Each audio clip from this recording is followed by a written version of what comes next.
Pozdravljeni! Težko pričakovana predstavitev novega Ferrarija za sezono 2020 je za nami. Pa poglejmo malce skupaj, kaj smo videli in kaj se je dalo razbrati iz tistih podatkov, ki so nam seveda na voljo.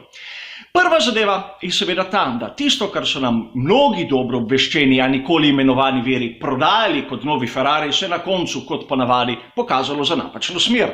Ferrari SF1000, tako se imenuje nov bolid, je približno podoben tistemu, kar smo videli lani kot SF90. A pojdimo še korak naprej. Ime SF1000 ponovno obeležuje zelo pomemben mejnik, katerega bo dosegla skuderija Ferrari v letošnji sezoni, a v zadnjih 4 letih so 3-krat zamenjali sistem imenovanja. Brez skrbi, zaradi imena ni bolid nič hitrejši ali nič počasnejši. Samo verjetno v naslednjih generacijah bojo malce bolj zmedeni, ko se bo govorilo o zgodovini Formule 1. A pojdimo na tisto barvo. Zopet je mat, govorimo o tistem prihranku teže okrog 200 gramov, a z dvema zanimivostima.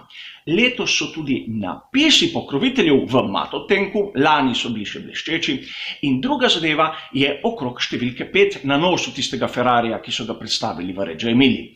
Ukolikor ste bili pazljivi pod tisto lučjo, se je videlo, da je okrog številke 5 čudno območje. Morda se je zgodilo to, da so na predstavitev pripeljali bolid številka 16 in mu v zadnjem trenutku prelepili številko na nosu s petico. A pustimo zdaj to. Pojdimo raje k analizi tistega, kar smo videli. In tu moramo opozoriti na dve stvari. Prvič, da so vsi rezultati plod mojega dognanja, kateri bazira na mojem znanju, mojih občutkih in nikjer ne piše, da so ti pravi. In drugič, če primerjamo render z renderjem, smo lahko kaj hitro zavedeni, kajti render ne odraža realnosti ponavadi. A pojdimo k analizi, katera se bo začela seveda pri nosu. Nos novega Ferrarija SF1000 je oddaleč dokaj podoben tistemu, ki smo ga videli na SF90. Podoben je tisti izpeljanki, ki smo jo videli na veliki nagradi Singapurja. A močno je dodelan, rahlo spremenjen. Tisti bočni usmerniki, kateri so narezani s škrgami, so bistveno daljši. Tako da je podoben, ampak ni enak. Čeprav ne bi bil začuden, če bi ga lahko na prostih treningih oziroma na prvi dirki videli malce drugačnega. Kar se tiče prednjega aerodinamičnega profila in ostalih pomožnih elementov, so podobni tistim lanskim, a z njimi se ne bi preveč ukvarjal, kajti zagotovo na testiranih in še posebej na dirki bomo videli nekaj drugega. A pojdimo na tisti element, ki mi je najbolj presenetil na prvi pogled. Bočni vstopniki. Ti so bistveno drugačni od tistih, ki smo jih videli na lanskem SF90, malce nižji, malce ožji. In videli smo na tistem renderju, da imajo kot nek čuden prelom, ki v resnici to ni. A za bolje razumevanje sem poiskal sliko lanskega Ferrarija in jo prilepil na tisto letošnjega, tako da imamo občutek, za koliko se je zmanjšala zadeva. Vidimo, da je površina v bistvu manjša. K temu se bomo vrnili še kasneje, a manjša površina hladilne odprtine pomeni tudi to, da ima cel bolid manjši čelni zračni upor. Tisti prelom, ki smo ga videli, je v bistvu nosilec zrcala. Ta je pritrjeno na 2 točkah in tisto, kar smo videli na renderju, če pogledamo z drugačnega kota, je čisto druga zadeva. Oblika tega vstopnika je dokaj enostavna in ne tako kompleksna, kot zgleda, če gledamo samo to računalniško generirano sliko. A pojdimo malce še bolj nazaj na pokrov pogonskega sklopa, kateri je bistveno drugačen od koncepta, ki smo ga videli na SF90. Tako, na prvi pogled mi je bil meni malce znan kot koncept. Spominja me na RB15, bolid, ki smo ga videli pri ekipi Red Bull v lanski sezoni. Če pogledamo ta zgornji del, je oblikovan tako, da zračni tok usmeri navzdol v tisto praznino med zadnjim kolesom in menjalnikom, na kar se bomo spet vrnili kasneje, ko bomo obdelovali zadek bolida.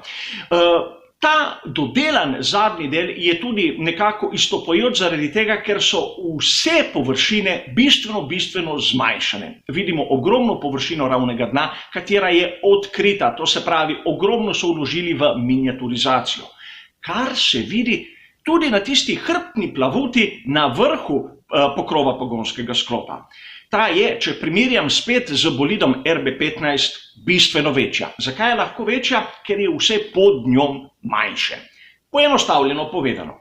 Videli bomo sicer, kakšna bo dokončna verzija, a to je tisto, kar se lahko razbere iz tega. In seveda, sedaj se pojavlja vprašanje, vezane na podatke, katere smo jih dobili spet od raznih virov. Govori se, da pri Ferrariju so napravili nov menjalnik, kateri je bistveno krajši od njegovega predhodnika. Ali to pomeni tudi krajšo medosno razdaljo? Niti ne. Kot vidimo, spet sem se poigral z RB15 in SF1000. SF1000 na prvi pogled je še zmerom daljši od tistega, kar smo videli na lanskem Red Bullu. In če ima krajši menjalnik, so zadeve, ki so bile v lanski sezoni sestavljene v širino bolida, sedaj sestavili v dolžino bolida. Zaradi tega lahko smatramo, da medosna razdalja je približno na nivoju lanske, morda za kak centimeter in pol daljša. Saj tak je moj občutek, ki sem ga dobil ob gledanju teh slik. Druga točka je seveda tisti kot ravnega dna nad asfaltom. Rejk. Vidimo na prvi pogled, a gre le za predstavitev, da ni tako majhen. Tako, na oko bi lahko rekel, da je med 1,5 stopinjo in 2 stopinjama, kar je dokaj lahko ugotoviti, zato če bi rekel, da je tam nekje okrog 1,7 do 2 stopinj, ne bi tudi nič zgrešil. Zaključek, ki ga lahko vidimo pri Ferrariju SF1000, je pa naslednji. Šli so po poti, ki so jo začrtali že v zadnjih 2 sezonah. Bolid z izjemno nizkim zračnim uporom, a šli so izboljšavati tista področja, v katerih so imeli težave lani. Govorimo o aerodinamičnem oprijemu, govorim tudi o oprijemu na zadnji osi. Namreč, če nekako povežemo zadeve, ki smo jih videli, lahko nekako smatramo, da so delali ogromno na oprijemu, predvsem tiste zadnje pogonske osi, vsaj kar se tiče aerodinamike in tistega, kar smo videli. Namreč tisti zračni tok, usmerjen med zadnjo kolo in menjalnik, pomeni tudi boljše delovanje difuzorja, ta je lahko višji, generira več talnega efekta. Enostavno povedano. Po drugi strani vemo nov hidravlični element prednjega vpetja, na zunaj prednje vpetje, podobno tistemu lanskemu. In kot sem povedal, kolikor bomo videli tudi prednji nosni del, so znali narediti ogromen napredek tudi na prednji osi. In sedaj, kakšne so možne negativne posledice tega koncepta? V bistvu 2.